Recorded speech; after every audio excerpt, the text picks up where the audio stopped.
Yo, yo, yo, what is going on, everybody? It is great to have you with me. Oh, I'm on time or am I late? I don't know. T-Bass, am I on time or am I late? Here we go is right. Here we go. Shout out T-Bass in the building with the number one comment of the night. I don't think they have, T-Bass. I'm racking my brain over the last 2 years. They've run some screen passes, but I don't think they've run a single draw play other than quarterback draws where, Kirk was just like, oh, crap, I better start running. So other than that, I don't think so. I agree. You would throw it. Absolutely. What's up, Grandpa Dave? Good to see you. Good to see you as well.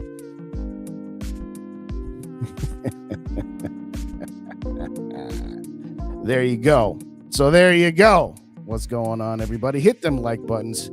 If you don't already subscribe, hit that subscribe button as well. Shout out Roger in the building. What's going on, Roger? Good to see you. Good to see you as well.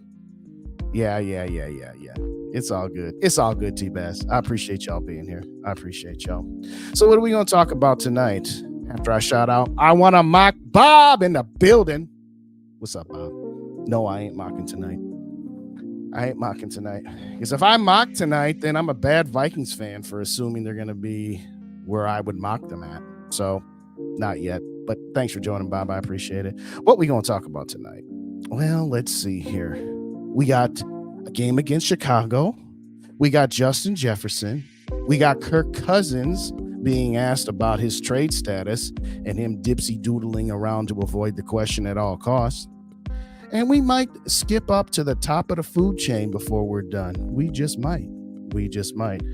Let me go ahead and switch that up, get the thumbnail out, get me over here where I'm used to being on this lovely Thursday night. Zed 31, what's going on? Good day. How's it going? We doing good, man. We doing good. We got to get a W this weekend. Otherwise, Katie bar the door. And I've been saying that for how many weeks? We got to get a victory. We had to get one against the Chargers because we blew that Tampa Bay game. We had to get one against the worst team in the NFL, Carolina Panthers. Okay. We won by 8 points. Said, okay, we finally got a W. Let's celebrate that. Only to watch the Detroit Lions destroy them 42-24 the next week. You know what's really funny about all this? Before I get out to my main shout outs, and y'all know where I'm going with that. The Vikings are tied with 5 other teams at 1-5, if I recall correctly. And what's really interesting about it is, people, who are the eternal optimists or let's just call them for what they are, the homers. That's fine. Well, we're the best of those 1-4 teams. Who the hell cares if we're the best 1-4 team? I mean, why are we acting like that's something to be proud of? We the Minnesota Vikings, we went 13-4. Now, again, we know that 13-4 was, a little lucky. We understand that, but okay. So we got another one in Chicago. We all know that. The New York Football Giants, the team we lost to in the playoffs, the New England Patriots, the Arizona Cardinals, the Denver Broncos, who are currently down, 10-0, and then Carolina. Oh, the Vikings. They're the best one in that group. Big deal. Big bleeping deal. So I want to hear about that. And here's the thing. The Vikings' one victory came against a team that has no victories. Chicago's one victory, granted, it was a 40-20 beatdown of the Washington Commanders. But here's what's funny about the Commanders. They're 2-3, right? As last I checked, they're 2-3. And their only victories are against the Cardinals and the Broncos, who I've already brought up. So we've just got a cesspool of it's not even mediocrity at this point, but it is just kind of what it is. SKOL Mafia in the building. What's going on, SKOL Mafia? Cam Ward, myself. Okay, there you go. Yeah. 7 wins will probably get you second place in our division. Yeah. Oh, second place schedule. Yes, I get you.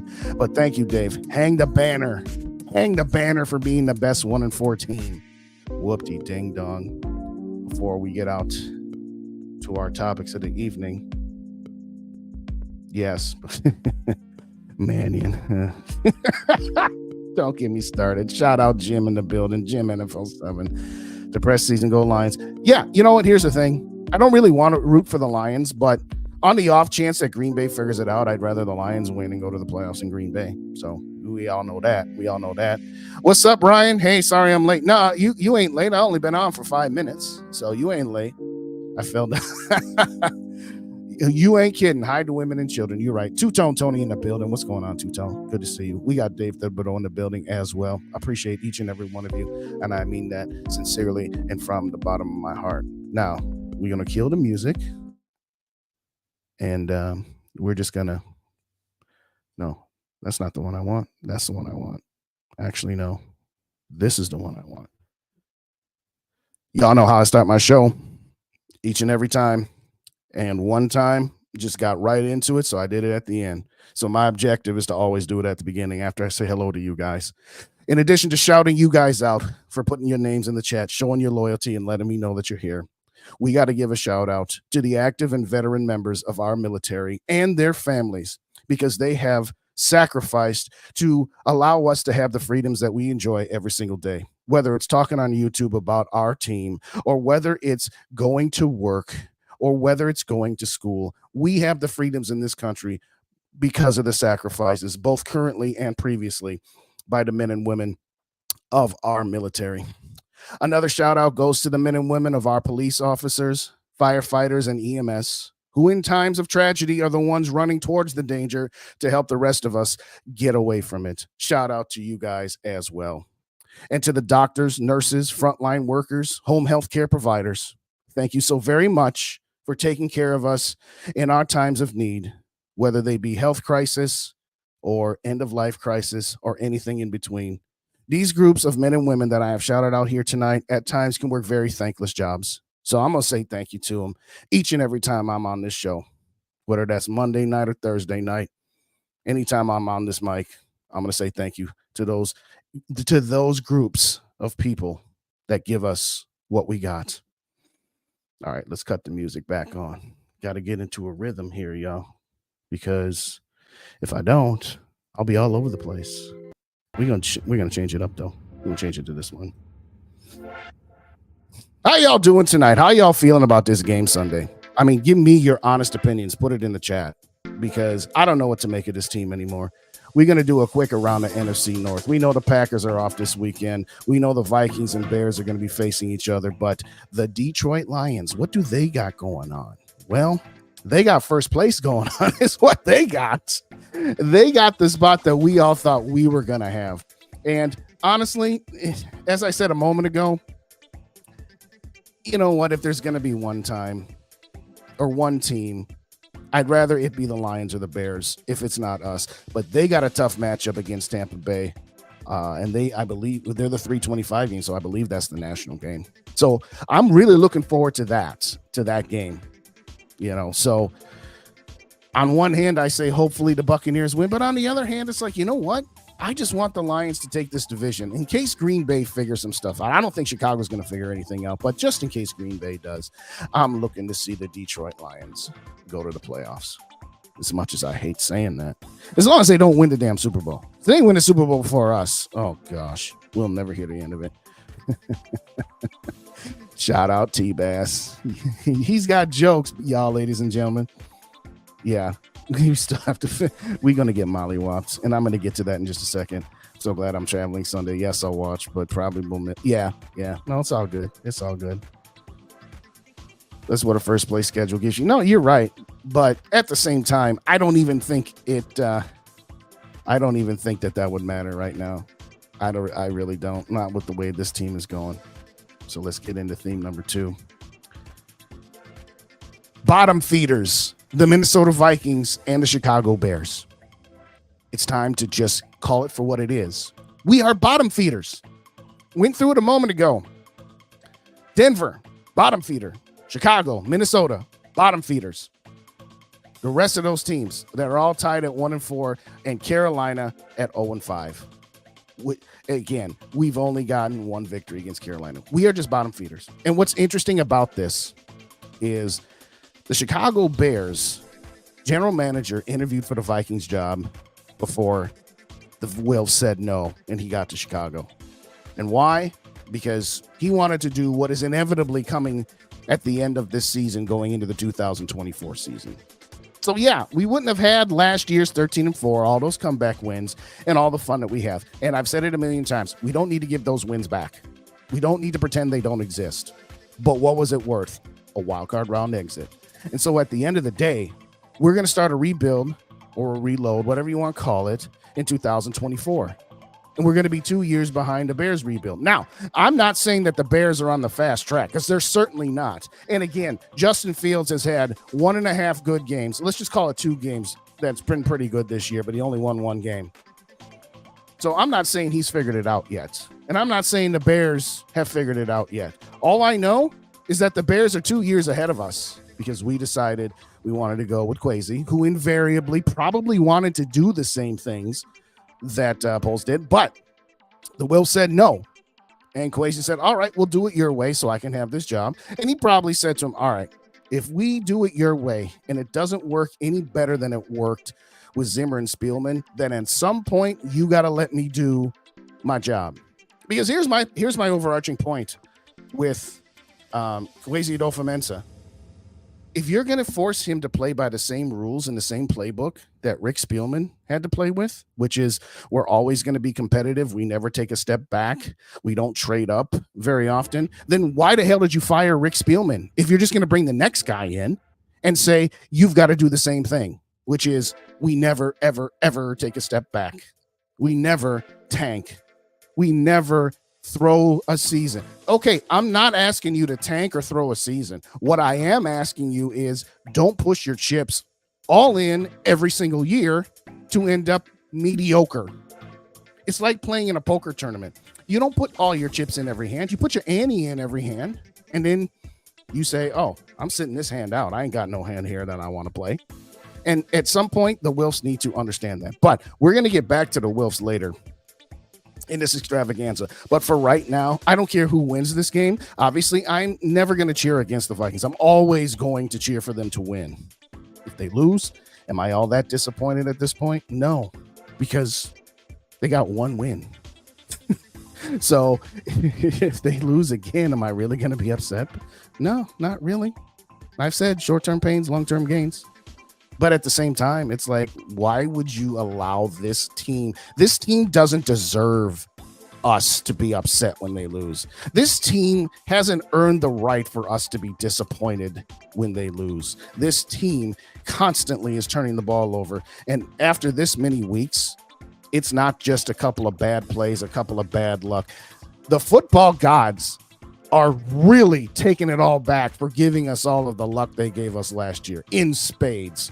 We're paying the Pied Piper known as the football gods. So, yeah, just understand that it sucks to say this, particularly after, 5 weeks, but we are bottom feeders. And this notion of, oh, well, we just need to beat the Bears, and after we lose to the 49ers, because we are going to get mollywopped by the 49ers. I think pretty much everybody knows that.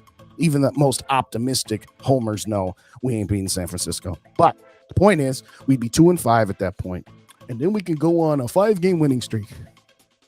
I'm not going to go through it again because y'all heard me go through it on Monday and have heard me go through it a couple times, actually. A 2-5 team that only would have victories over Carolina and Chicago, you think is going to win 5 games in a row? Stop the cap. Stop the cap, y'all. Oh, we can go 4-1. To what end? Then we'd be 6-6. Big deal. You're not beating the Lions this year. I don't even think you're going to beat the Lions at home. Not the way they're playing. Not with their offensive and defensive lines. I don't think so. But that's neither here nor there. We'll figure that out in December. But I'm not saying tank. I've said that a million times. I refuse that. Absolutely not. But we'll touch on it later. Right now, I don't even know which way I'm going with this game, if I'm being honest with you. I'm going to have to do a pick at some point, and I still don't know where I'm going.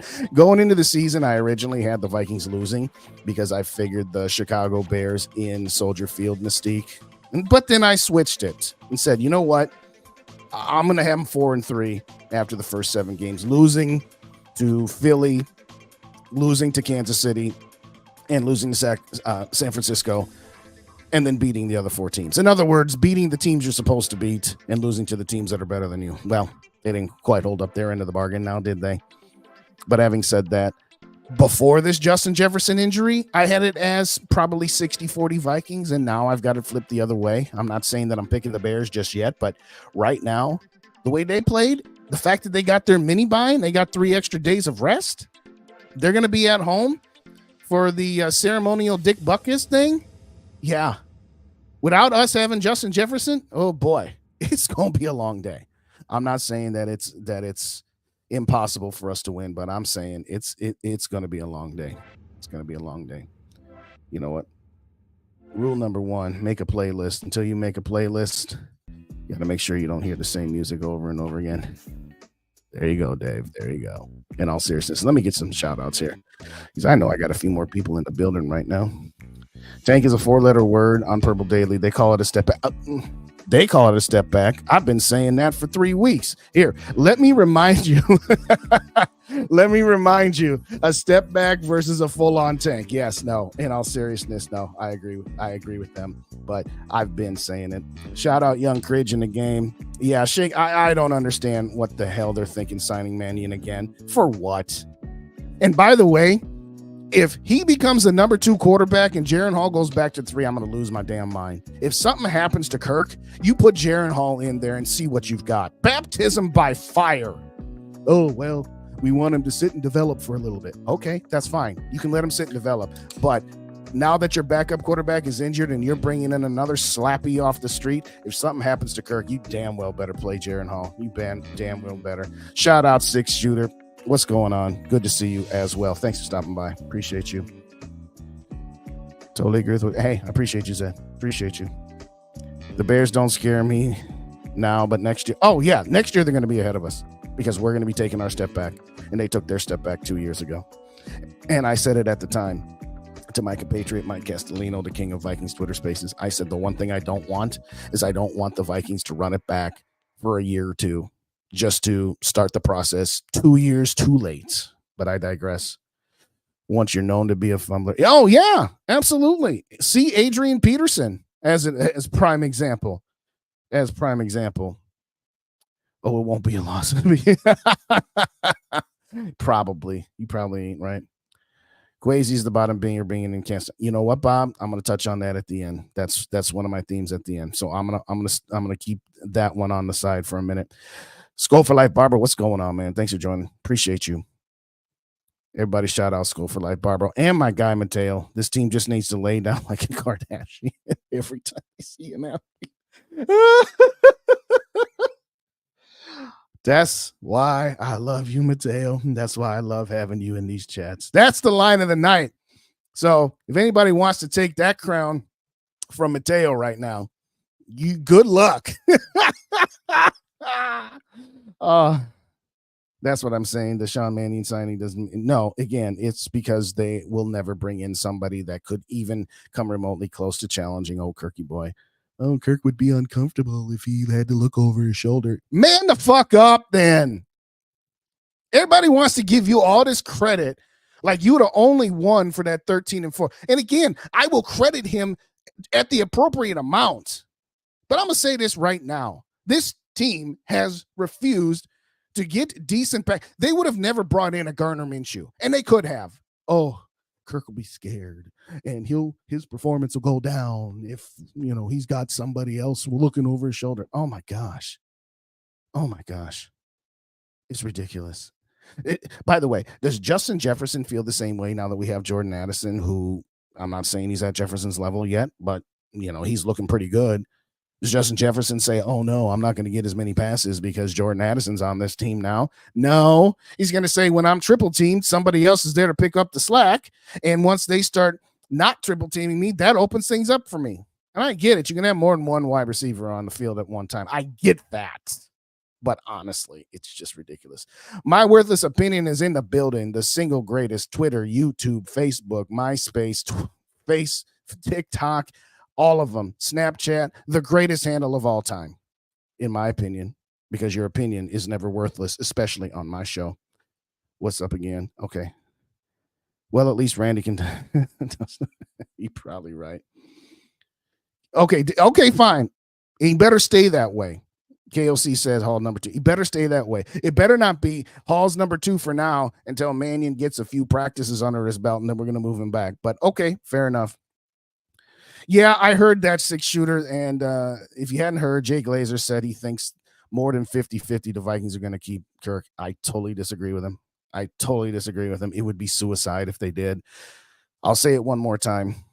If you don't know how, if you're not up to a certain level on how the salary cap works, Kirk Cousins has a $28.5 million dead cap hit if he is not retained. If he is retained, or let's just say 1 year, 10 of that will go on to the 2024 cap, and the other 18.5 will be dead on the 2025 cap. Number one, Kirk Cousins ain't going to give you no discount. And the discount he was offering before was so menial, but everybody wanted to credit Kirk. Oh, he offered to take a discount. Yeah, he offered to take a discount from $42.5 million to $37.5 million. That doesn't really move the needle, ladies and gentlemen. And I'm not suggesting that Kirk owes the Vikings a discount. I'm not saying that at all. Get as much money as you can. Every play. I'm not talking about anybody's money. I'm talking about how are you going to rebuild this roster. So Daniel Jones gets $40 million. So Kirk is going to say, well, I want at least that, if not a couple million more. So let's just say they give him 1 year, $42 million. His cap hit would then be $52 million. You got a cap hit of $14 million for TJ Hawkinson. You got at least 20 for JJ, if not more. I'm sorry. It literally is impossible to keep him because you cannot. We got what, 24, 37 30 some free agents, let's just say. How are you going to build a team of 53 guys when you have 3 guys making $90 million of your salary cap? I'm sorry. It's just not going to happen. Sarah can what? What did I miss? Did I miss Sarah? I didn't see Sarah in here. The 6-shooter, what you talking about with Sarah? What did I miss? Anyway, Ditter's in the building. What's going on? If I can't see a Super Bowl, damn it, give me the top 2 pick quarterback. This team will be better than any other quarterback playoffs next year. Watch. I don't know about playoffs next year, and frankly, I don't care. It's one of those deals where, as I have said a million times, short-term pain for long-term gain. And this is not a Super Bowl team. They were not a Super Bowl team last year. And even if they had beaten the Giants in the wild card round, they would have got destroyed. Absolutely destroyed by San Francisco. And I don't want to hear about this. Well, any given day, they would have got destroyed. Just stop it already. Unless Brock Purdy had gotten hurt. And even then, it becomes then a 50-50 matchup. 50-50 matchup with them without their starting quarterback. So, no, this is not a Super Bowl roster. It wasn't last year, et cetera, et cetera, et cetera. It's time. But anyway, I'm officially on KLC from here on out. I think he's a front. Maybe. I can't say you're wrong. I can't totally co-sign on it, but I'm not going to say you're wrong, T-Bass. Some of you may be too young to remember. We have Richie Cunningham. I'm just gonna leave that one alone. More we lose, better draft pick. I'm gonna get to that. KOC is Ted Lasso. Give him a quarterback to rein in and one not to cut. There's a point there, Ditter. There's a point there that KOC and to a certain extent Kwesi were straddled with Kirk Cousins. And I think that Kwesi, just like Poles from who ultimately ended up in Chicago, I think Kwesi wanted to get rid of Kirk right away and say, let's just start this new process. But the Will said no. I did that one already. Who are you guys talking about here? Who are you guys talking about? Better not be talking about me. What? Anyway, let me know who you got going on there, SKOL Mafia. Glazer said he thinks I don't believe that. Yes, I think they were just being polite. Shout out G-Mac in the building. What's going on, G-Mac? Greg, I totally feel the same way you do. It's funny that Jay Glazer puts that out there the same time, basically, that Kevin Seifert asked Kirk Cousins, hey, is there a scenario where you would waive your no trade clause? Now, again, Kirk did absolutely nothing. He just said, no, I'm not going to talk about that. I'm focused on Chicago. Okay, that's fine. He didn't say no. So let's be clear on that. He did not say no. He totally avoided the question. Does that mean something? I don't know. If they lose to Chicago and then lose to San Francisco, that might be the scenario. And I was joking when I said this on Monday, but I'm going to go with the joke again. Maybe, just maybe, Kwesi goes up to Daniil Hunter and Marcus Davenport and says, hey, I'll pay your fines. Find a way to bust out Brock Purdy. So the 49ers will be more apt to take Kirk. I heard that. I can't say that I came up with that line myself, but I said, okay, that's not funny, but it kind of is funny. But I digress. Joker Nation's in the house. What's going on, Joker? Good to see you. Good to see you as well. Teams are going to beat the crap out of Edson. Yeah, no. Well, yeah, I'm going to talk about that. Yes. We can't build a team like that. No, I can't. Kirk would play for free if you asked him. No, I don't think so. Bring Kirk back. Anything is possible. Man, you outside. I know you're just joking, but seriously. Yes, there you go. Winning games now is detrimental to the ideal or to the future. Yes, I said it the other day. Sometimes when you win, you really lose. And sometimes when you lose, you really win. Let's take the New York Giants, for example. Okay. They won that wild card game. They won. It was a win. Right up until they gave Daniel Jones a bucket load of money. That's a loss. So sometimes when you win, you really lose. And sometimes when you lose, you really win. And we're going to talk about that in just a moment. Oh, Jay Glazer. Okay, I got you. So you're saying Bonnie get all over again? I'm just saying that was an interesting thought process. Hey, take out Brock Purdy so we can trade Cousins. I don't know. I didn't say it. I just repeated it. In all seriousness, thank you. You are correct. Okay, what do we got next up here? Oh, yeah, we got to talk about some JJ. Y'all know that. Can't get through this night without talking about him. Let's go to this.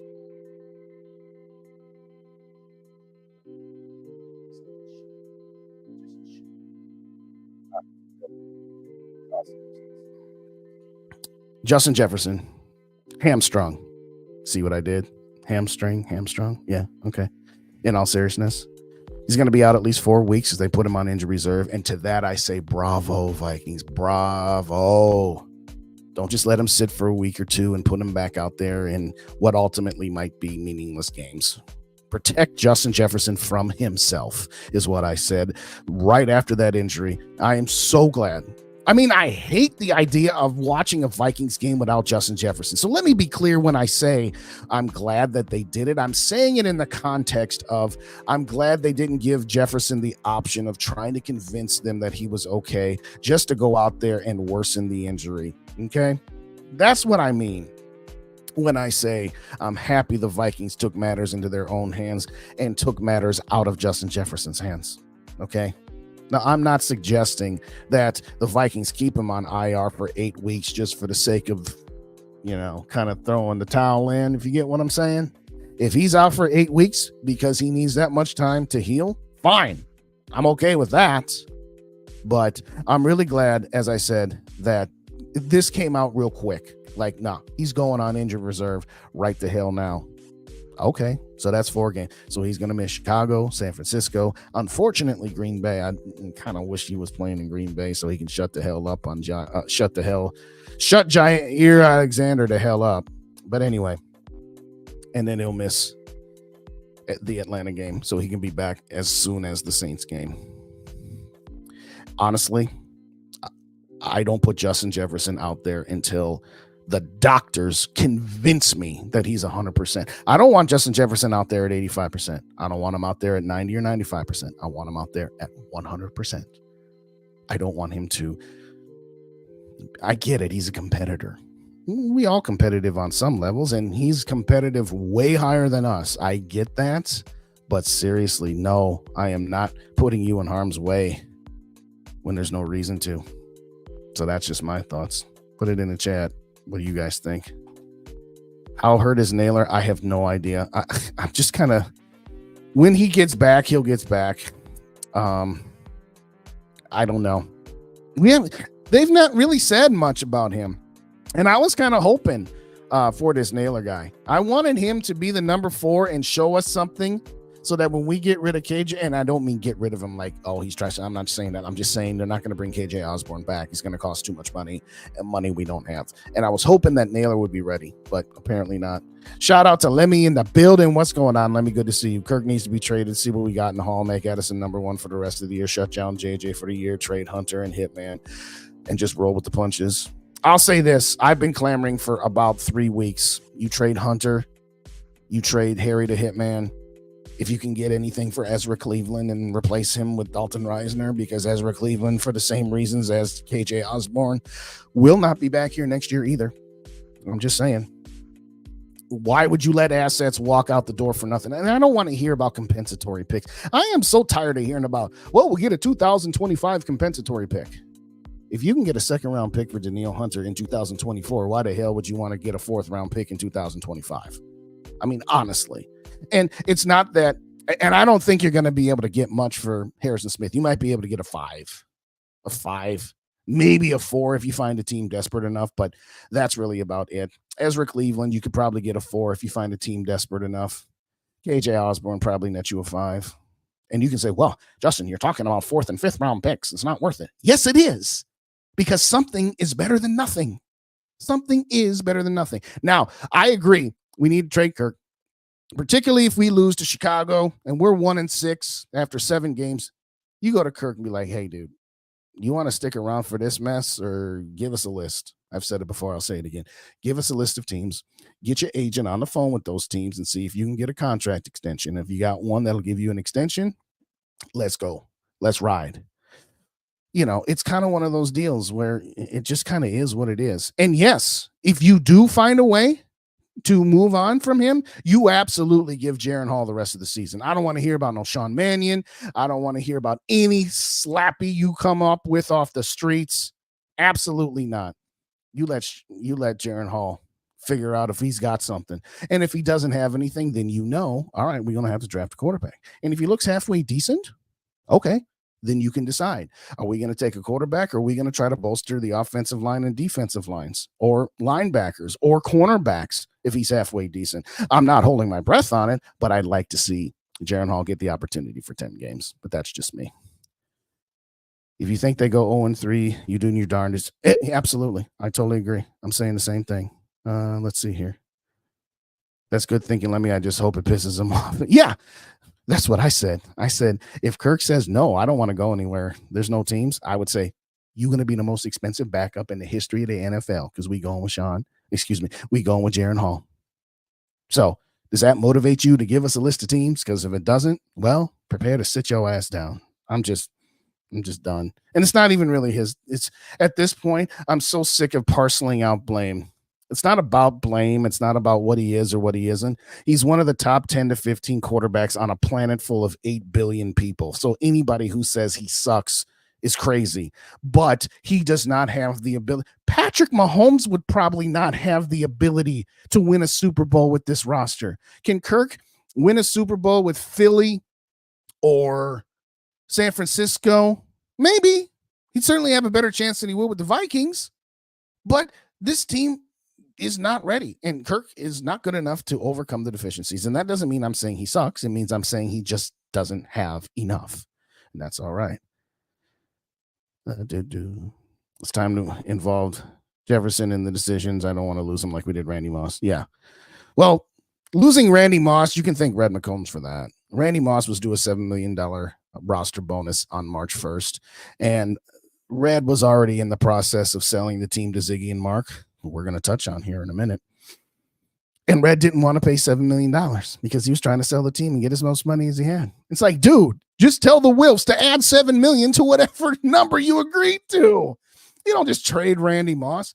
Well, the Wilfs were pissed about that. They did not co-sign on that, and I don't blame them for that. Let Hitman retire. Shout out Sarah in the building. What's going on? There's part of me, but again, if I could get something, I'm sorry. If I can get something versus nothing, I'm sorry. I'm about the team first, not about individual players. Had a hamstring in high school, was out for a week, but was never the same the rest of the year. They are tricky things. Yes, and I'm not listening to Justin Jefferson being out there if he's not 100%. Yes, that I do agree with, Dave. I definitely agree with that. If you can, you might be able to get a 4th or a 5th, Sarah. I think you could. Yes, if you can't get nothing but a 6 or a 7, then yeah, keep him. That's fine. So I'll meet you halfway, Sarah. If you can't get anything more than a 6, then you just keep him. But if you can get a 4th, you got to move on. You got to move on. Mateo says, I don't trust Naylor because he went to Michigan State. Okay, now one for Michigan. Okay, whatever. That's fine. Vikings country, let's ride. You are right, Ryan. Something is better than nothing, like Lewis said. I'm talking about draft capital, T-Bass. I'm talking about draft capital. Starting Hall isn't just for his development, it's also for KRCs. Yes. Before Caleb gets it. I would take that, Dinner. I would take that. If he couldn't step into a situation like 2017 and win the Super Bowl in 3 or 4 years, you would have to be stupid to think he can do it anywhere, right? No, he could do it if he was in San Francisco with what Brock Purdy is doing, yes, he could win it there. I'm not saying that there's a list of 8 teams he could go to, Greg, but what I am saying is if he went to San Francisco, yeah, I would say he's got a very good possibility. Red was trying not to get Ziggy with it. That's not quite the line of the night. Mateo still got that one, but that one was pretty good. Okay, I'm going to get to my last one here, and then we're going to get up out of here. What's the score? I'm surprised Kansas City only up 13-0 over the Denver Broncos. What's going on? Are they kind of hung over after having a close game with the Vikings or something? Okay. Taylor's going to go up to Travis and be like, yo, they only got 13 points. You better get at least 15. But I digress. All right. Last banner of the night. Here we go. Will they be sellers? Ziggy and Mark Wilf, the owners of the team, who we all know made a lot of money in construction, where you got to buy and sell stuff. Okay, that's great. Ziggy and Mark Wilf have owned this team for 18 seasons prior to this one. This is year number 19. And I've done this, but I'm setting it up for a little bit. They have had 4 seasons of 6 wins or fewer. They have had 4 seasons with 11 wins or more, and they've had 10 seasons with 7 to 10 wins. They are the definition of a gravitational pull to 500. Why? Why? The Wilfs came in here saying, we don't want to be one of those teams that's up for 2 years and down for a couple of years and then up for 4 years. And I said, what? You want to be stuck in the middle? That doesn't make any sense to me, because going up and down on the roller coaster is better than being a train staying in the middle. Yes, you have a better shot of winning the Super Bowl if you have up and down years. It's just like that poker analogy I used a moment ago. You don't put all your chips in every single hand. And that's effectively what they have done. And don't get me wrong, I'm not saying they're cheap. They put a bucket load of money into TCO, and they have paid a lot of money. The problem is that they've paid it in the wrong spots. They didn't pay offensive and defensive lines. They paid it to a quarterback who is good, not great. They paid it to a running back. They played it to a linebacker, non-premium positions outside of quarterback. And you gave elite money to a guy who is not an elite quarterback. Now, I understand it at the time. You thought you had a Super Bowl roster. I endorsed the Kirk Cousins move. I didn't like how much money it was, but I bought the logic. And I also bought that they only signed him for 3 years. So after 2 or 3, if you want to get out, you could. And after 2 years, losing to San Francisco in the divisional round was the time to pivot. It was the time to get out. Now, I'm going to say this. Everything I said earlier about selling players who are pending free agents, who you know damn well you're not going to bring back. You're probably not bringing back Hunter. You for dang sure are not bringing back KJ Osborne or Ezra Cleveland. You're probably not bringing him back Harry the Hitman. You gotta get something for these guys, particularly if you lose to Chicago this coming Sunday. There is no reason, none, particularly when you're going to then lose to San Francisco and be 1-6 a week and change before the trading deadline. Will they be sellers? I don't know. I am hoping that Kwesi, for whatever we want to say about his drafts and whatever we want to say about him taking chances on players with injury history, I'm going to remind people one more time, and let me be clear. I am not saying that Kwesi Adofo-Mensah walks on water and that he is not in any way absolved from some of the crap that's gone down in the first year and a half of his regime. But I'll remind you guys that when he took over as general manager, this team was in salary cap hell. It still is to an extent. And it was going to take 2 or 3 years to clean up that mess. So when Kwesi is given the directive from the Wilfs that we are not going to take a couple years off, we are just going to keep on marching. You have your marching orders. And this is the reason why I fired Rick Spielman because he'd been taking those same marching orders and wasn't getting anywhere with it. And that's the reason I hired you and not the polls guy. The poll guy said, hey, this is what I'm going to do if you hire me. They said, nah. They said, hell nah. I want to see you guys run it back one season and see where we get. I want to see if it was Mike Zimmer. I want to see what you and my new coach can do. And again, it was a short-term move that's going to have consequences. And we're seeing the consequences this year already. And best be believing we're going to see more of them next year. We're going to see a lot more of them in the next year and a half. I'm just being honest with you. But what I'm saying about Kwesi is I don't like his drafts so far, other than Jordan Addison. I don't like that draft day trade with Detroit last year and not getting Detroit's first round pick this year. I've said that a few times. But I don't like what he has done in free agency, but I understand why he went down that road, because he had limited resources and he had owners that gave him the marching orders of saying, this is how you're going to do it. And to that, Ziggy and Mark, here's what I don't understand. If your intent was to fire Spielman and Zimmer because they had run their course and it was time to move on, okay. So why do you bring in another GM and another head coach, but force them to use the same playbook that the guys you just fired were using? That doesn't make any sense. If there is no separation between Rick Spielman and Kwesi Adofo-Mensah if they have to play with Ziggy and Mark Wilf's playbook, which is we don't take a step back. We just keep going. We're going to stay mediocre because we don't want to be bad, even though bad might get you a chance to be great. It's not a guarantee, okay? Of course it's not a guarantee. You could take a step back and you could end up being bad for 3-4 years, or you can be bad for 1 and 2 years and then actually rise like a phoenix and at some point maybe contend for a Super Bowl. The objective is it's not dare to be mediocre. It's dare to be great.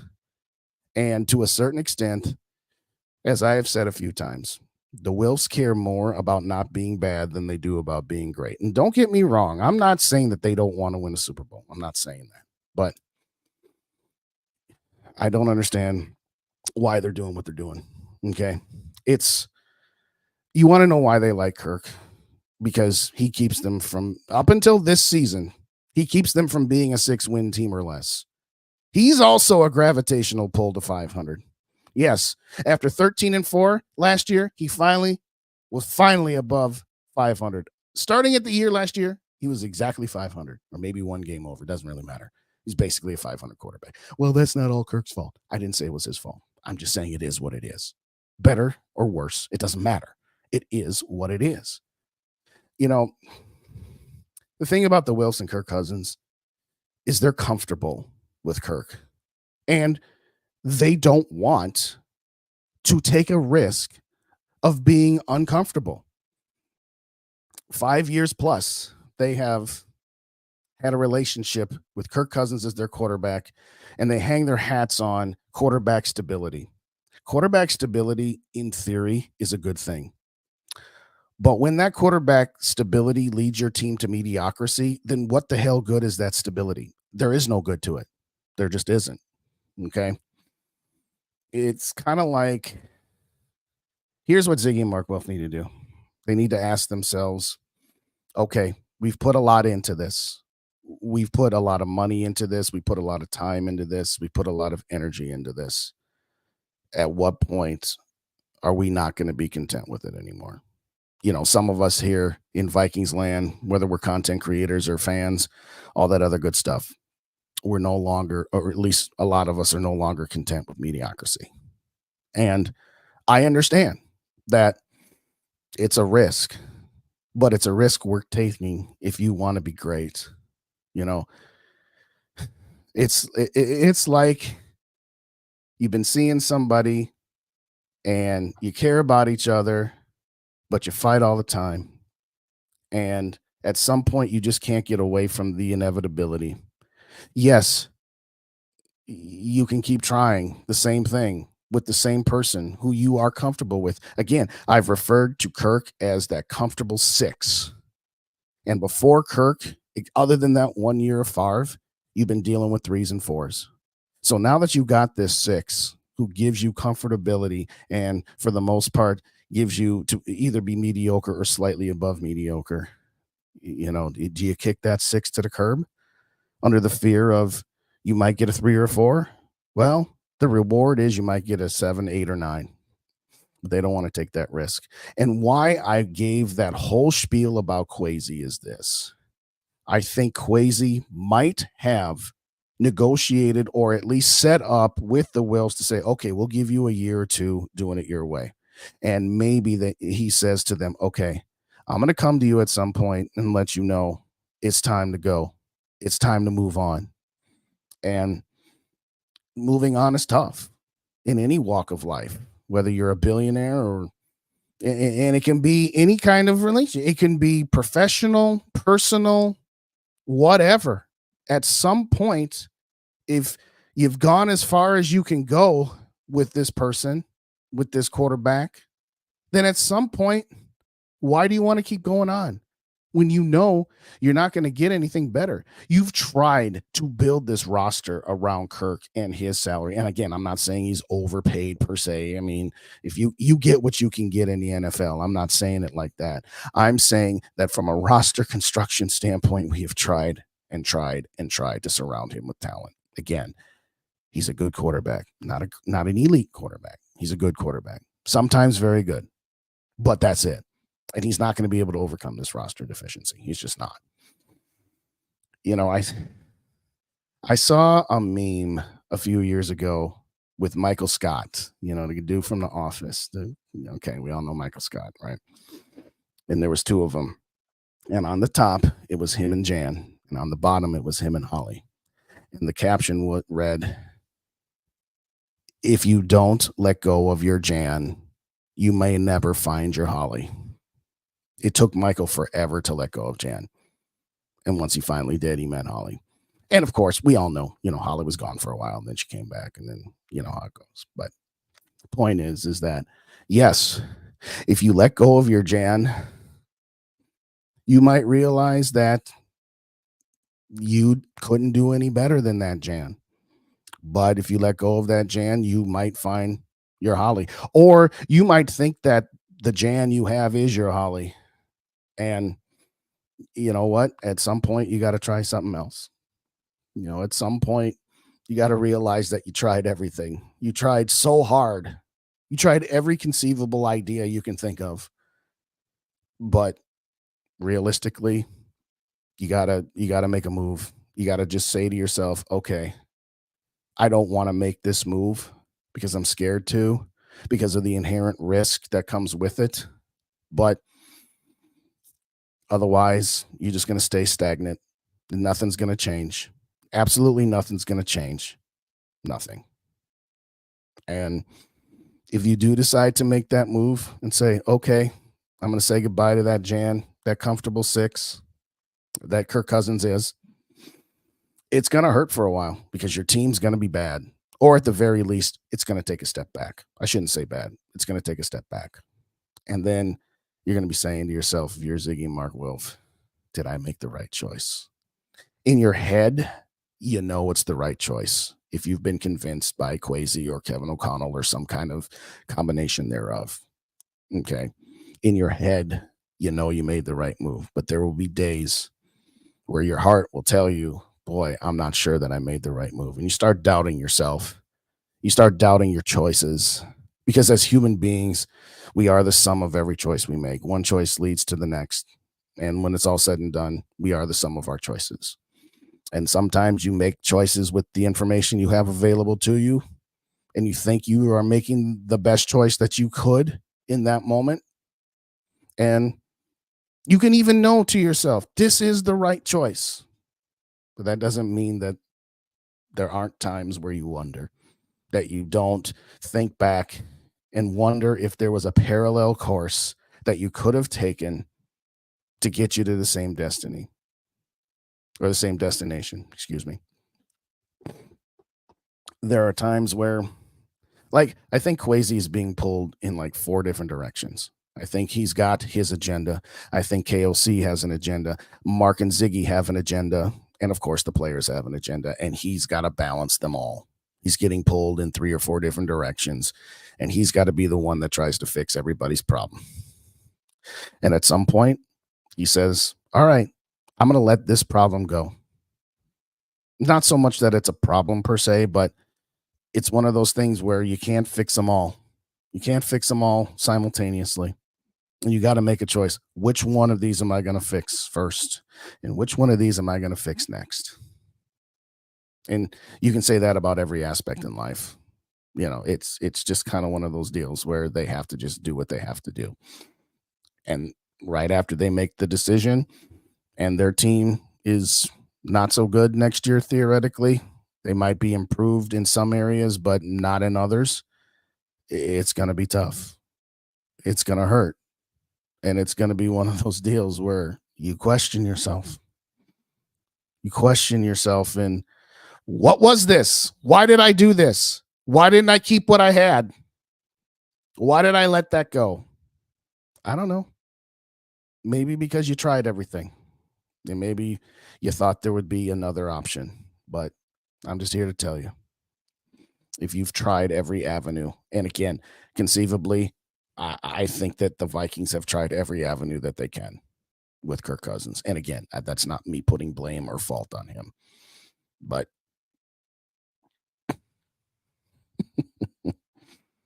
tell me what they haven't done. Tell me what they haven't tried. Tell me they didn't try everything they could, because I think they have. And I don't know why they would want to continue to try something that, even though, and let me be clear, that doesn't mean that it was all bad. I mean, from a fan standpoint, 2 playoff appearances and 1 playoff victory isn't quite enough for this organization. But the Wilfs have been owners for 18 years before this season, and then they've been to 2 NFC championship games. That's once every 9 years. My lifetime, they've been to 5, and I'm 44. So that's pretty close to once every 8 or 9 years. You know what I mean? So at the end of the day, for me, you're probably gonna have doubts at first.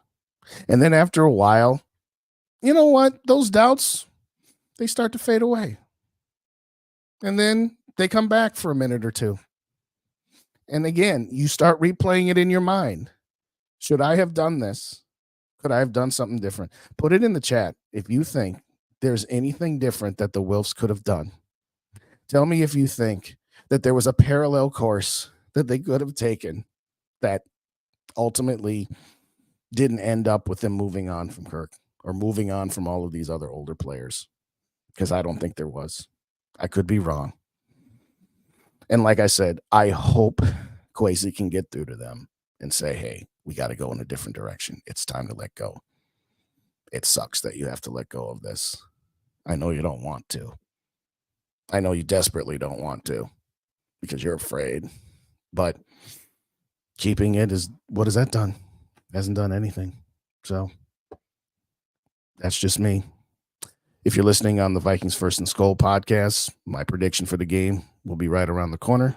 For the YouTube audience, y'all going to have to tune in at 11 o'clock Central Time, probably 11:10. Basically, I'm going, 1 minute after one bar Lupagus are done because I like watching their show. And then I say, hey, guys, send them over my way. I'll take anything I can get right now. But let me get to some of y'all comments here. Will they be buyers if the right player comes available like Patrick Surtain? Maybe. But to me, you make that move after you've cleared some of the dead weight. I don't know. I would love to get him, Dave. But to me, if you're selling off pieces, I can see the logic of bringing in a piece back that can be helpful to you beyond this year. But I don't know. I think that would be a lot of moving pieces, but maybe. Shout out Mick in the building. What's going on, Mick? I know. It was about 15 minutes ago that you put this in. Yeah, they don't know much. They do not know much. Bob says Kwesi's not good. I'm just saying I don't think he's been allowed to be good, Bob. I just don't think he's been allowed to be, but we'll see. Joker says I'd be surprised if we're selling. Yeah, I'd be surprised too, but it would be a welcome surprise. A shout out to Caesar in the building. If the Vikings bench Kirk and take away his stats, he'd wave so fast I'd sell Kirk as insurance. Yeah, I don't care who you sell him to. I really don't. I'm just ready to go in a different direction. And like I said, that different direction may suck. And it may turn into one of those things where you question, was it the right choice? But what if the 49er plane stall or get food? Yeah, right. Construction in New York area. Well, yes, there's something to be said there, T-Bass. So here's a serious question. Let's say 49ers say Brock for Kirk. Oh, hell yes. Absolutely. A 7th round pick at a 7th round salary for Kirk? I mean, not straight up. I would say San Francisco would have to throw in some picks. But yes, in theory, in principle, would I do that? Yes. As T-Bass has said, it never will happen. Now, I don't know if he was saying that to you or if he was saying it to me during my long rambling dissertation. I don't know. But yeah, Purdy is showing the league that you build the team first. Yes. I've said that a million times. There you go, G-Mac. There you go. Kwesi needs to make Martin Will fall. Well, yes. You know what? You don't want to let go of this girl that you've been with for however many years. And yeah, Kwesi needs to convince them, hey, this one over here, trust me, you're going to be happier with her. Like I said, if you don't let go of the Jan, you might never find the Holly. I'm going to clean out stores. I'm going to talk about something. Oh, dang, Sarah. Holy cow. That is morbid. Broncos turn the ball over more than the Vikings. Is that even possible? I didn't think that was possible. Bob says I give Kwesi that we could use the. No, dude, Bob, I disagree with you. I totally disagree with you. Not with the money Thielen was going to make. No, sorry. I mean, I appreciate you, Bob, but no. The only way this if Will's playing workout is that. Yes, I get it. Now I'm with you. Convince them. It doesn't even have to be the next Mahomes. It could be the next Joe Burrow. It could be the next Josh Allen or Jalen Hurts. Any one of those guys. I mean, Mahomes, of course, but I did say that earlier this week. I said if we lose on Sunday, then we'll start mocking again. Maybe you weren't there when I said it, but yeah, no better offseason than have the number 4 pick and Bears with number 1. And Caleb telling the Bears I want to play for them. I'm like, yeah, I take that dinner. I'd take it. I don't care what it takes. When are we ever going to get out of debt? Well, that depends. If you bring back Kirk Cousins, then you're not paying off his debt. You're only extending it. If you bring back Danielle Hunter, you're only extending his debt. Danielle Hunter is $14 million. Kirk Cousins is 28. Those two players, $42 million. And I heard my guy Tyler talking about, hey, the Vikings are going to have $55 million in cap space. Okay, that's great. But I'd rather have 97, but alas, we kept doing all these void years. But you have to rip the Band-Aid off. For example, speaking of Thielen, they could have post June 1st Thielen and spread out his $13 million dead cap hit between this year and next year. And they correctly and smartly said, no, we're putting it all on this year so that it is off our books. Oh, yeah. So you got $42 million for Kirk and Danielle Hunter. You got another 6.8 for Davenport if he's not retained. And if he is retained, then he's going to have a pretty hefty salary cap number. So to answer your question, SKOL for Life Barber, when are we going to be out of debt? Once we figure out that you just take a year and pay all your debts at once. They've been trying to pay off their debt in chunks year over year, and that's why the debt doesn't seem to be going away. I disagree with you there. I'd take Holly over Jan. Probably because you want to know, again, this is not Vikings, but I'll make this quick. The reason I liked Holly more than I like, some people say Jan. Some people say, what's her face, the new secretary? I forget what her name was. And some people would say, what's Jim's wife's name? Why am I putting a blank on Fisher? Whatever her character's name was. Pam. Jeez, what is wrong with you, Justin? Some people would take Pam. I'll take Holly for this reason. Holly is the female Michael Scott, with one exception. She has self-awareness. That's why she was so perfect for him, because she had everything he had, and she had self-awareness. And at times, she would be self-aware for both of them. At times, she could reel Michael Scott in the way Jan couldn't. Jan fought fire with fire. Holly said, "Yeah, I see where you're going, but yada yada." But I digress. No more office talk here. Kirk's real name, his name is Wilf because they are one and the same with their mindsets. It's amazing their ability. Yeah, I don't know. I still, either way, it's all good. I mean, we're all entitled to our opinions, right? We're all entitled. At the end of the day, I'm just saying, they're content. They're content. They're comfortable. They're status quo people. We're not upsetting the status quo. And sometimes you have to realize that the status quo can be damaging, both short term and long term. It doesn't matter what you're talking about. Short term pains for long term gains. That has been my mantra for a long, long time, because I'd rather have short term pains for the possibility of long term gains versus the assured being mediocre. You are assured of being mediocre as long as you keep doing the same thing. I know there have been other examples of teams that were mediocre for forever that pushed through and got what they wanted to get. But that's so few and far between.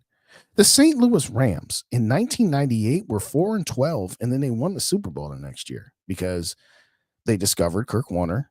They traded for Marshall Faulk. They drafted Torrey Holt, and they had Isaac Bruce. 4 pillars right there. Your running back, your 2 wide receivers, and your quarterback. And they had defense, and they had a pretty good offensive line. And their defense just had speed for days. And Azahir Hakeem, okay? That's your 3rd wide receiver, Hakeem. So sometimes, as I've said, you take 1 step back to try to take 2 steps forward. The Wilfs don't want to take that step back. They want to stay with their 6. They, I don't know. Shout out Dylan in the building. What's going on, Dylan? What's going on? Yeah, we need to beat Chicago. Let me put it to you this way. If we lose to Chicago, then shut it down. I mean, you could make the argument that if you beat Chicago and then still lose to San Francisco, which we all anticipate we're going to, that even then you still shut it down. You move on from these older players and you get something in return. And dare I say, if you move on from Kirk, then you move on from him. Because again, you've made it clear that he's not going to be back next year. I don't care what Jay Glazer says. They could extend him right now if they wanted to. They don't got to wait for the offseason. They offered Kirk a 1-year extension. Kirk said, no, I want 3. And then they offered him a 2-year extension where all the guaranteed money was in the first year, which is effectively a 1-year contract. Kirk again said no, even after offering a discount, but I want 3 years. And the Vikings said no. And we all know at this point, particularly if this season continues to go south, that he ain't going to be back. So again, just like Danielle Hunter and just like Ezra Cleveland and KJ Osborne, if you know he's not going to be back, find a way to get something for him. But I agree. We do need to beat Chicago just on general principle. I hate losing to the Packers more than any other team. And I hate losing to the Bears more than any other team not named the Packers. I hate losing to the Bears and the Packers. Okay. So no, for anybody that wants to try to accuse me of, Justin, you're rooting for losses. No, I'm not. I'm not rooting for losses. I want to sit down on a Sunday, drink my beers, eat my chicken wings or my chips and guac or whatever else is on the menu, and I want to be entertained. Now, again, for the next 4 games, we don't have Justin Jefferson to entertain us. And let me be clear, I'm not saying that in a context of like, here, entertain me. You know what I'm saying and what I'm not. But for right now, it's like, no, I'm going to watch these games either way. And that's the one thing I would tell the Wills too. If you're so afraid of taking a step back because you think that we're going to not show up for the games anymore and that your stadium's going to be half empty by the middle of November and you're going to lose out on making a little bit of that cash. No, we're going to show up. We always show out. There is no greater fan base in any sport than the Minnesota Vikings. And yes, I'm admittedly biased. I get that. But This has been how many years we don't have a championship? How many years? And in fact, some of us would embrace taking a step back, like me and others like me that have said, hey, this is just what it is. Just understand it and embrace it. I'm not saying, again, a tank is trading Justin Jefferson. A tank is not trading Kirk Cousins. Trading Kirk Cousins is getting something for an expiring asset. That's not a tank. The Kirk stands will say, oh, well, we're tanking. No. Yeah, you want to be a bad team? We'd be a horrible team if we traded Kirk Cousins. We're a horrible team with Kirk Cousins, ladies and gentlemen. And for the Kirk stands to say, oh, no, we just need to clean up the turnovers. How many weeks have we been saying that? You want to know what that reminds me of? That reminds me of last year when we knew the defense was horse crap, and we kept saying, we can't keep assuming that this magic carpet ride for this defense is going to continue. So, again, what evidence do you have that says the turnovers are going to stop? I mean, it's just ridiculous. It's utterly ridiculous. We have had so much evidence that says nothing is going to change from that standpoint. So to me, yeah, if we beat the Bears, we'll be 2-5, and then we can beat the Packers and the Falcons and the Saints because that's the easy part of our schedule. You want to know what all those other teams are saying? I've said it before. I'll say it again one more time. Those other teams are saying we're coming up on the easier part of our schedule because we got the 1-4 or the 2-5 Minnesota Vikings. You think the Packers aren't saying, hey, we got our bye week here. Yeah, we lost that game last week. Who'd they play? Who'd they play last week? I beg your pardon, ladies and gentlemen. I forgot. Oh, they played the Raiders. Okay, so we lost to the Raiders. We're 2-2. We got our bye week, and then we got the Denver Broncos and the Minnesota Vikings. You think they're not saying they're coming up on the easy part of their schedule? I mean, give me a break. There is no easy part of the Viking schedule this year. There just isn't. Well, the easy part of our schedule was Tampa Bay at home, and we lost. And we beat Carolina. Big deal, particularly when you see what Detroit did to them. You think that this team has a chance of beating Detroit? Of course they had a chance, but it don't look good. It barely looks good against Chicago and Green Bay. It barely looks good there. It barely does. And I'm not trying to be negative. I'm trying to be realistic. I'm going to be on this microphone Sunday morning, and I'm going to give, hey, this is what the Vikings need to do. And then I'll give my prediction. And this is what ultimately we're going to do every week. On Mondays, I'll be talking about the previous game, win, lose, or tie.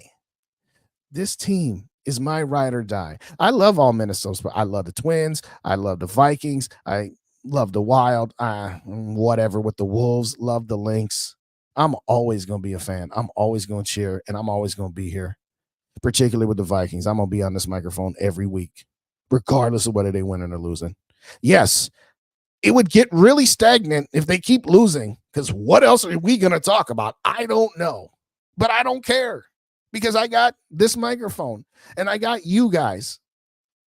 You know, I've said this a few times, and all the other content creators all agree. We've all said this, whether it's Rap, Dave and Tyler from First and SKOL, Dave from Minnesota Sports Talk, GG, Rhino, One Bar Luppagus, Drew and Ted.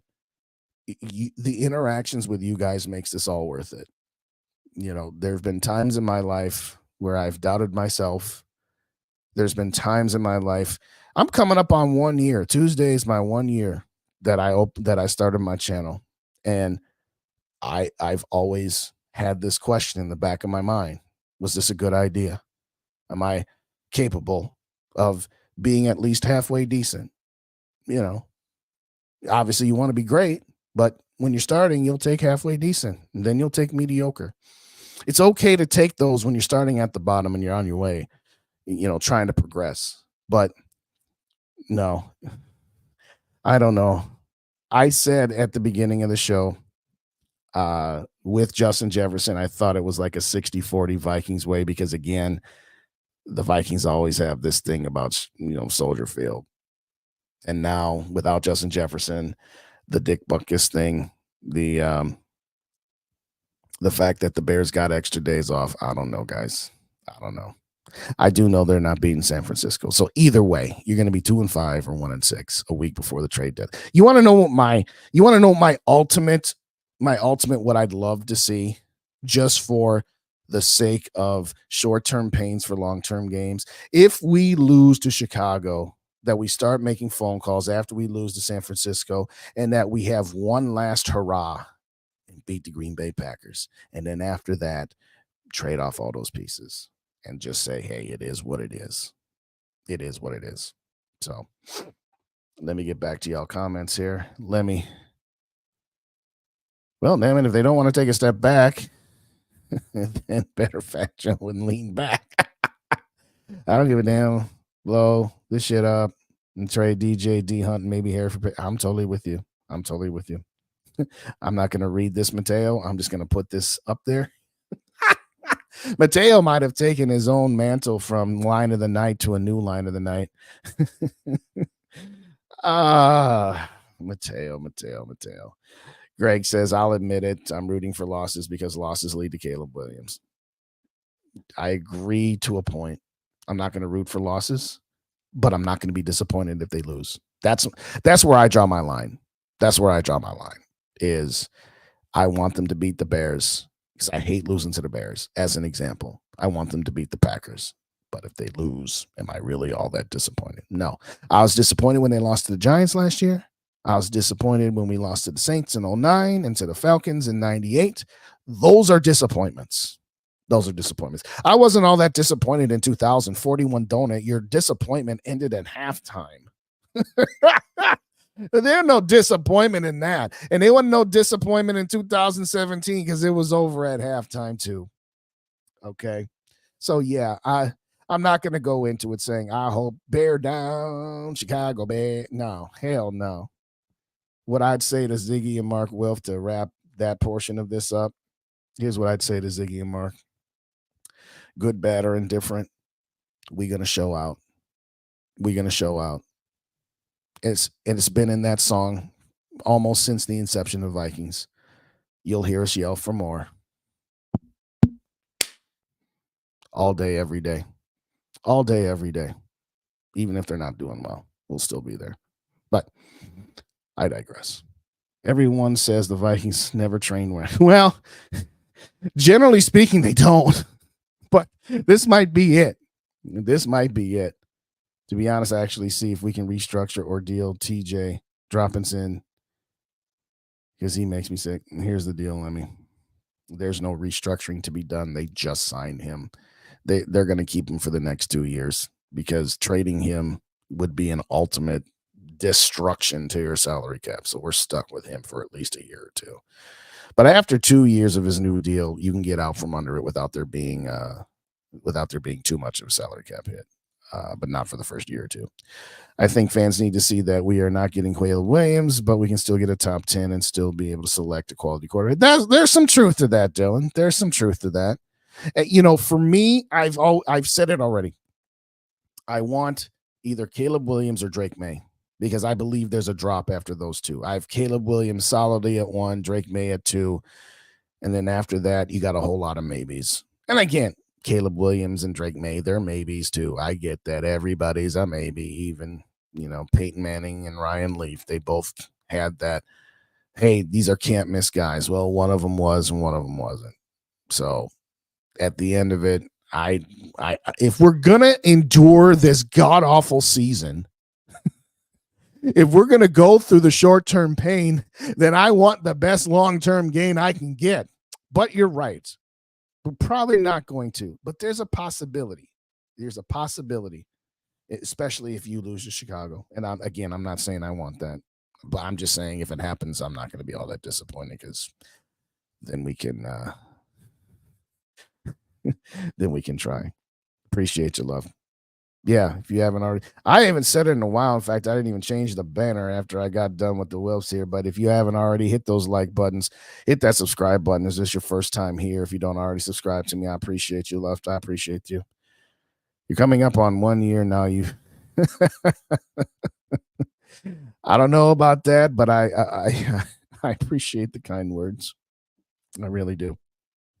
Dylan. Like I said, I've had my moments of what the hell am I doing and why am I doing this?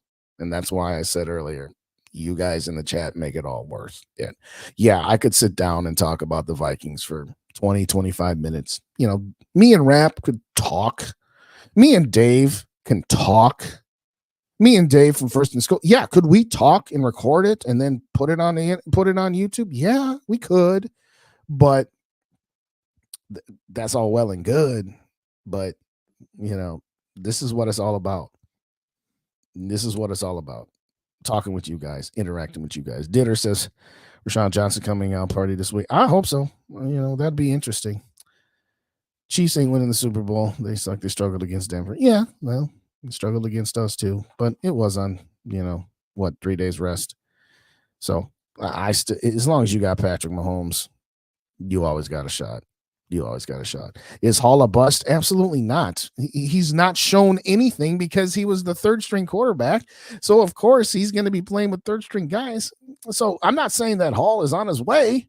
I'm not saying, oh, man, Jared Hall, he's going to take over in 2024. He's ready to go after one season under Kirk Cousins. I'm not saying that either. But to call him a bust is preposterous. And I'm not saying you do, but there are people that have already said, oh, I've already seen enough of Jared Hall to know he ain't got it.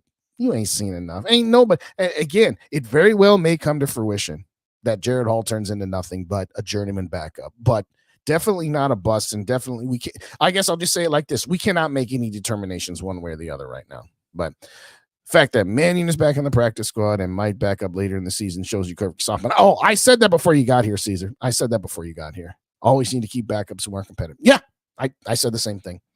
I said, oh, this team has never brought in a serious backup quarterback because we can't make Kirky boy feel uncomfortable. Kevin O'Connell, as my gal Jade would say, Kevin O'Connell having to coddle our fearless leader. Okay. Yeah. No, you think, we could have had Gardner Minshew in here as a really quality backup. No. We can't do. Kirk will be looking over his shoulder. Like, if I make a mistake, I'm going to lose my job. Grow a pair of balls. And again, I see all the hits you've taken. So I know you've got some fortitude, some courage. If they brought in another quarterback, you should be saying to yourself, I don't care. I don't care who they bring in. This is my job. And nobody taking it from me. That should be his mindset. Thank you, SKOL for Life. I appreciate you. We're getting our karma for not treating Case Keenum right. We should have given him one more year. Yes and no. In hindsight, maybe. Here's what I said, Lemmy, at the time. It's a good point. It's a very good point. What I said at the time was Case was a magic carpet ride, but he had the infrastructure around him. Why? Because he was only making $3 million. And Thielen and Diggs hadn't gotten paid yet, and a whole bunch of defensive players hadn't got paid yet. But the Vikings offensive coordinator that works so well with Case Keenum, Pat Shurmur, he was taking the head coaching job with the Giants. And I had said that if Pat Shurmur was staying the offensive coordinator, then I absolutely would have signed Case Keenum. But, I mean, with all due respect, Case Keenum with John DeFilippo would have been an abject failure. It would have been an absolute disaster. So if you were going to keep Case, you would have had to find an offensive coordinator that could work well with him. And Mike Zimmer said, oh, I'm taking the quarterback's coach from Philadelphia so he can show me all the weaknesses I have on my defense because they destroyed us in the NFC Championship game. So you can pretty much put that. Well, this is what's funny about Mike Zimmer. This is what's funny about it. He says, I don't want to sign a big name quarterback for big time money because then I won't have money for my defense and the team's going to be worse. Yeah, but you also didn't want to bring Case Keenum back because you were, yelling at him the whole time. Mike Zimmer didn't like any quarterbacks other than Teddy and to a certain extent Sam Bradford. So with all due respect to Mike Zimmer, it's like you didn't want Kirk and you didn't want Case. Well, what the heck did you want? But I digress. If KC trades for a wide receiver, who do you think they go for? I'd love David Ditter. KJ. I would trade KJ to the Chiefs right now. Right now. Shout out Yogi in the building. What's going on, Yogi? Tell me about that job interview. Did you get that job? Put it in the chat over on First and SKOL. Bradbury barely touched Juju, and that's still holding but sneaking. Oh, yeah. Well, whatever. There you go. Too Evil to Hope in the building. Shout out to Evil. What's going on, man? Good to see you. Good to see you. I would love to ask the 2017 team. Well, of course. I mean, that's a that's a loaded question. I mean, you could ask a monkey, one female orangutan or two female orangutans, and which the hell do you think he's going to choose? Of course, that team's going to choose Case Keenum. I mean, that's not even fair. I mean, don't get me wrong, Caesar. You're right, but it's kind of whatever. Keenum looking good. Again, Case Keenum has his place, which is if you can build up a really good team around him, he can make stuff happen. And that's not all that different from Kirk. It really isn't. Of course, Kirk is a better passer. I'll say it like that. Kirk is a better passer than Case, but Case is a better leader. Which one do you want in your quarterback? Guy who can lead, be a leader of men, or a guy who's got talent but can't lead for squat and just kind of is what it is. Was there one more thing I was going to do before we get up out of here? I appreciate each and every one of you guys. I'm way over. I'm just not going to even say anymore that I'm trying to keep it to half an hour during halftime because I just keep going and I keep talking to you guys. And I mean it from the bottom of my heart that I love interacting with you guys. And again, SKOL Fest. I'll remind people next year it's going to be the Vikings home opener, whether that's week 1, week 2, or week 3. Because it can't be any later than week 3. Whatever the home opener is when we're going to do SKOL Fest 2.0. And it was a hell of a time meeting people like Sarah and Too Evil, Sodak, SKOL for Life, Gary, just to name a few. And again, I don't want to make anybody feel like I'm leaving some names out, but it was just a blast. And if you guys can get to, obviously Yogi, I'd met Yogi earlier, but Yogi there too. But having said all that, the fact that there's still, after an hour and almost a half, 20 people in here and y'all putting comments in here for me and asking questions and all that other good stuff after, like I said, questioning myself, being questioned, that sort of thing. It's a journey. Like I said, Tuesday, I'll be on with Dave. I looked at the calendar and it was part of me, and that's nothing against Dave, but it was just part of me that wanted to say, hey, this is my 1 year. But I was on with Dave for his 1 year. So I suppose there's some symmetry there. And, last Tuesday we had a great show. Why? Because we didn't say anything about Kirk Cousins. It's like oil and vinegar. I know it's oil and water, but it doesn't matter.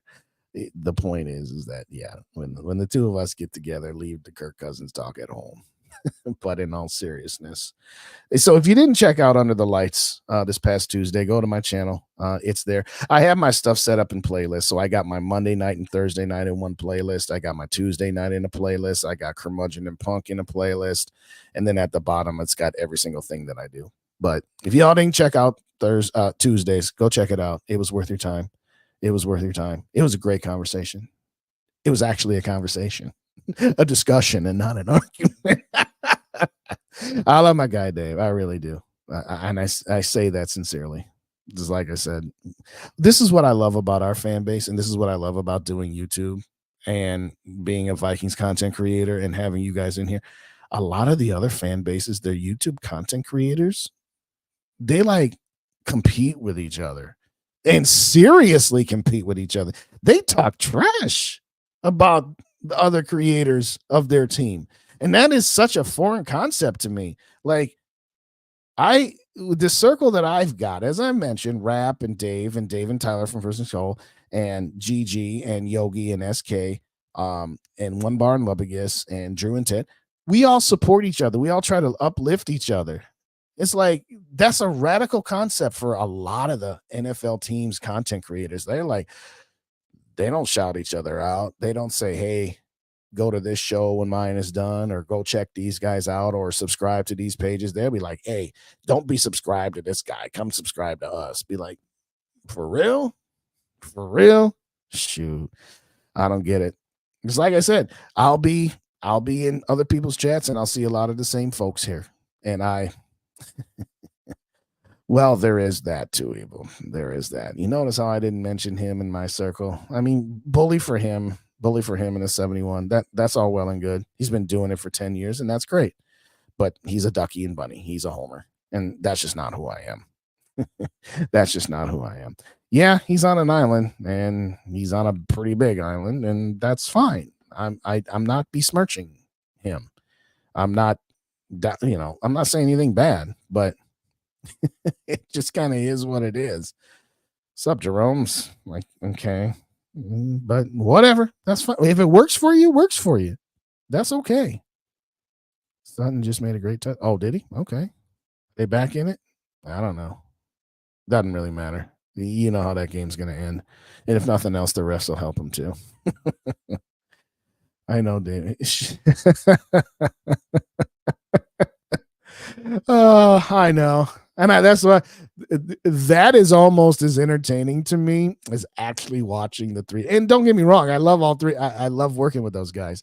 I'm going to be up in the cities one of these weekends, and I'm going to meet Yogi and Casey. And we're going to go to a bar and watch the game. I'm not sure which game it is. We just talking preliminary on that, but I love working with all these guys. We got a group chat together and we bounce ideas off of each other and say, hey, what do you think of this? Or what do this, that, and the third. And like I said, the concept of like, if I was like not cool with these guys and competing with them, it's like, what the heck? I mean, again, I see all y'all in the same chats. I see you all in First and SKOL. I see you all with GG and Ramp. I mean, it is what it is. It's a community. As Dave from First and SKOL said, we are trying to build this community of Vikings fans that just want to see our team win the Super Bowl. And my line is, before I die, I just want to see one. I'll take more than one, but I'm just trying to get one. I'm just trying to get one. So, all right, let me get these last set of chats before I get up out of here. Let's see. Oh, Mateo, that ain't right. I mean, you ain't lying, but that ain't right. That ain't right. I never got where it was based off Jerome Simpson. When Jerome Simpson was, that's where it started, and he just kept on going. I'm a homer. 13. Okay. Okay. That's the thing. We all share equal pain. Yes, Mateo, we all share equal pain.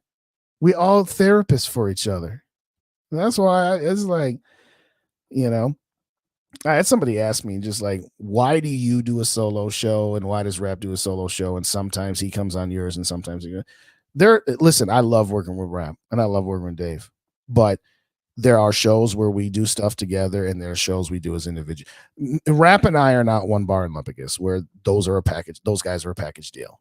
And I wouldn't presume to try to be something like that because he's been doing it for a lot longer. He's got like way more subs than I do. So that would be disingenuous on my part to just ride the gravy train, so to speak. But I love working with him. And again, for him, it's Friday nights. For me, it's Monday nights. And there's something to be said. As much fun as he and I have together, that there's something to be said where when you're just by yourself interacting with the chat, there's, somewhat to say that, as I've said, you guys provide so much love and energy to us that sometimes we just want it all for ourselves. And that's okay. That's okay. That is really okay. So, I love working with Dave. Speaking of that, Luft, I'm going to say it like this. Ask Tyler if next week I can come on because I don't want to be doing a pregame show at the same time you guys are. So maybe we just do a mini super show again for the preview episode of the 49ers. So put that in Tyler's head. Have a good night, Greg. Thanks for stopping by. I really do appreciate it. Oh, really? Okay. Also, they got the 2-pointer. Okay. I appreciate you with the update. Sarah says, someone to just keep trying with the same QB, and it hasn't gotten this anywhere for 6 years. I agree, Sarah. I totally agree. The community of Vikings Nation community is bigger than just the community. It's a lot of content to go around. I don't understand why They want to collaborate, but you guys are doing nothing. Yeah, I told you. I agree, 6 shooter. I mean, honestly, here's my last thing I'm going to say tonight, and then I'm going to go.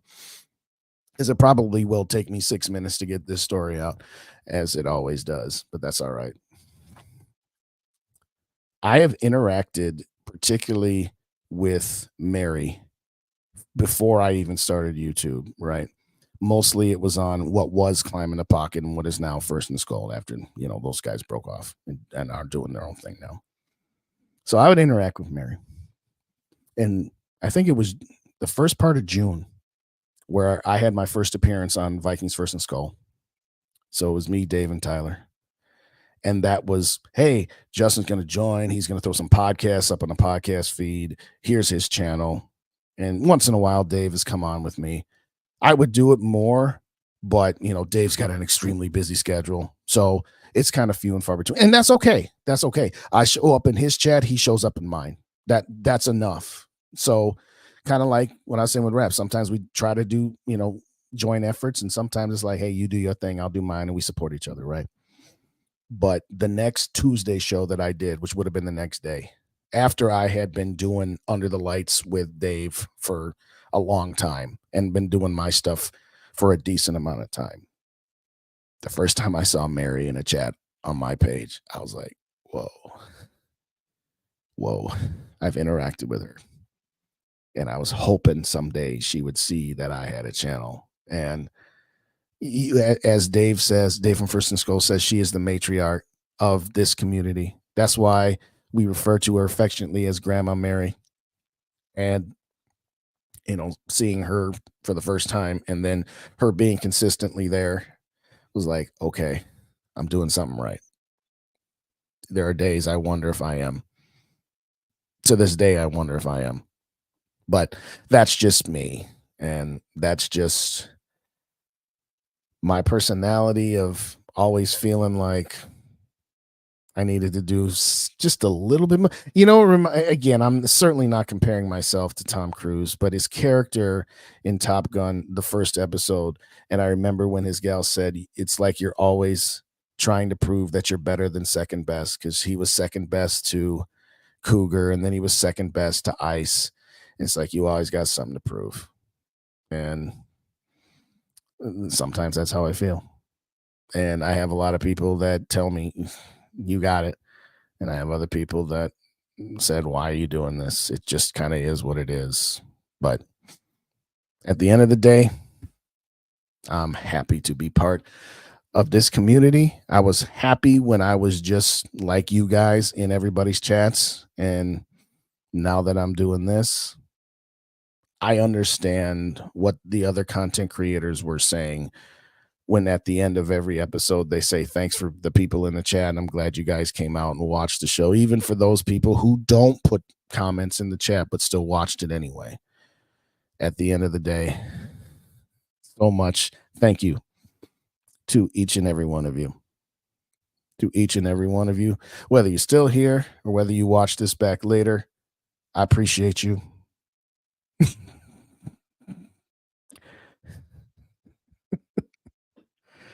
Oh, Sarah, that's why. That's why it breaks my heart that we only got to see you for 5 minutes. I know you had to take care of your sister. Obviously, your sister far more important than Skullfest. But and by the way, if y'all didn't hear Sarah this past Friday on Rap Show, she tore it up. She tore it up, and my gosh, it was hilarious. Me too. I'm totally distracted from trying to end this thing. And she's got to put that.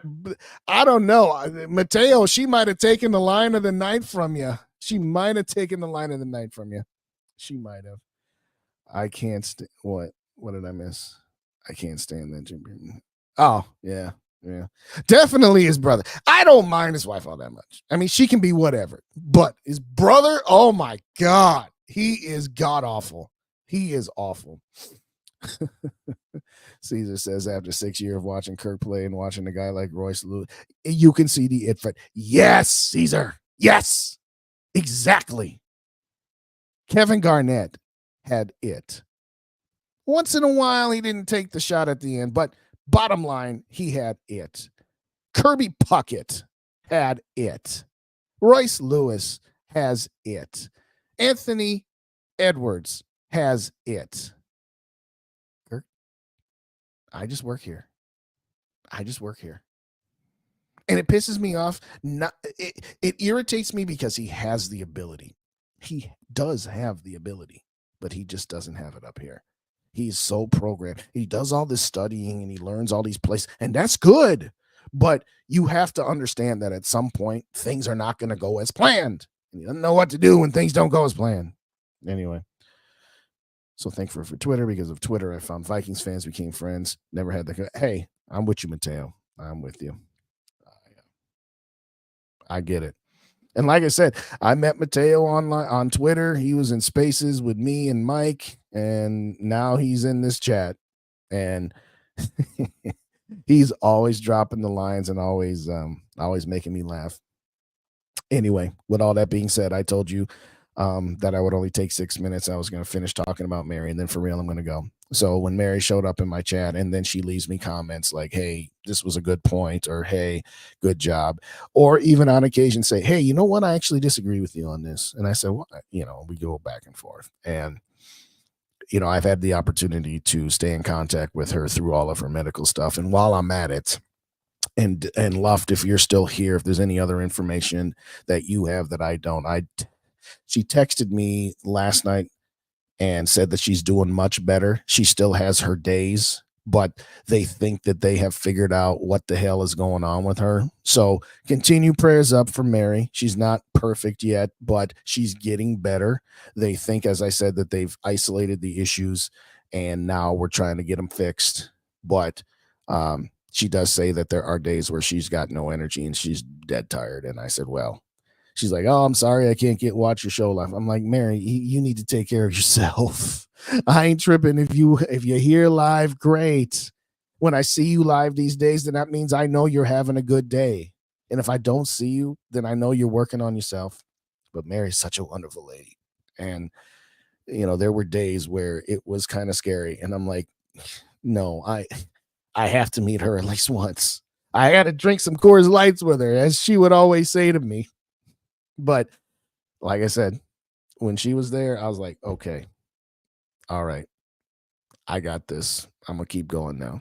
So despite some doubts, both internal and external, I love you guys. So with all that being said, thank you so much. Thank you so kindly for joining me. I don't know what I'm going to predict, but come on back about 11 o'clock, 11:10 Central Time when I do my pregame. I'm going to set it for probably 11:05, and then I'm going to start it like 1 minute after One Barn Lubbogus is done because, like I said, I enjoy watching those guys. And frankly, even though I just got done saying we don't compete with each other, let's be clear, I don't want to be doing a pregame the same time they are because I'll get 5 people because everybody be over there. So I try to time it out that way. And and that's what I love about One Bar. He always says, hey, Justin's got a show, go check him out, go give that man a sub. That's what I mean. We don't hold back. We don't try to be like whatever against each other. So with all that being said, thank you kindly so much for joining me. I'm